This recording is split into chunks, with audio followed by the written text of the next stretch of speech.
Kad imam leba i zejtina, onda ako uzmem trave,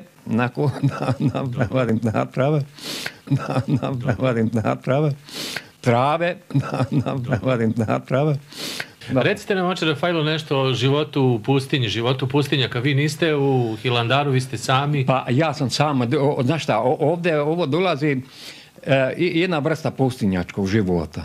Jedna vrsta pustinjačkog života, slabo da se sastavljaš sa narodom, naroda dođe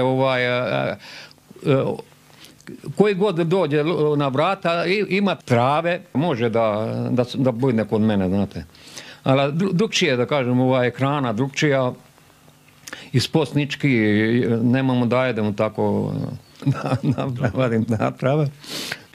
Znaš kako, on posle toga i nemamo ni platu. Znaš, ja primam penziju od grčke države, 31.000 drakmi i nešto 600, ne znam toliko.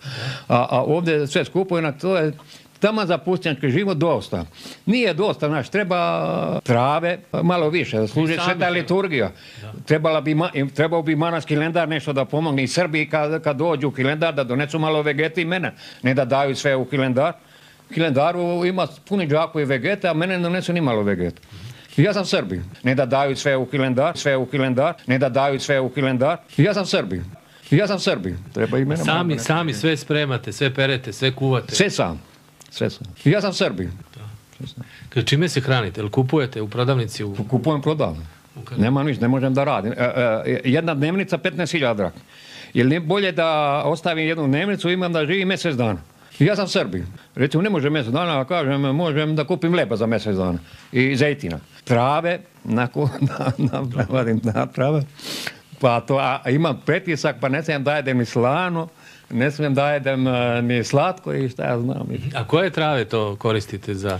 Ovdje ja mogu da vam pokažem, ovdje imaju 3 vrste trave. Ja kad sam pre bio u Prolom banji prvi put, ja sam tamo naučio mnoge u Prolom banju da treba da kuvaju tu travu. Da, i to ima mliječnjak. Ima 3-4 vrste trave. Kako se sprema ta trava? Pa opereš lepo pa skuvaš, a naročito onu vodu da piješ. A još nešto.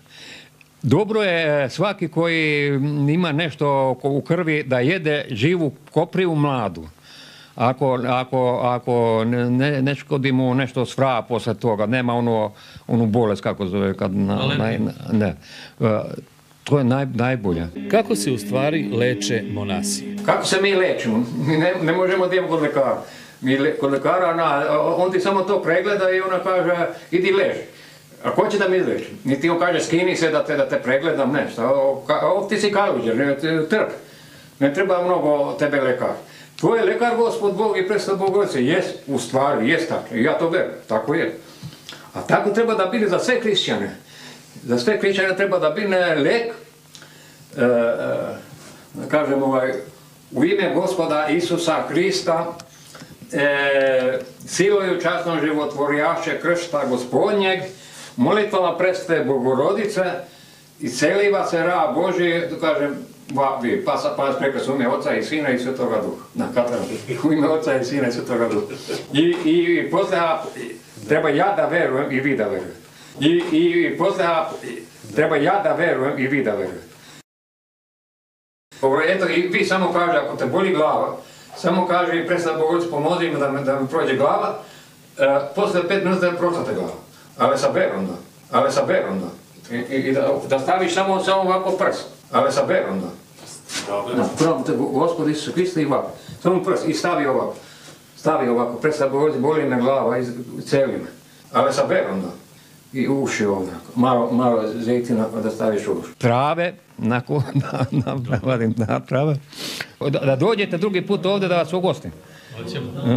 Može, ja imam i zejtina, ne stalno bez zejtina.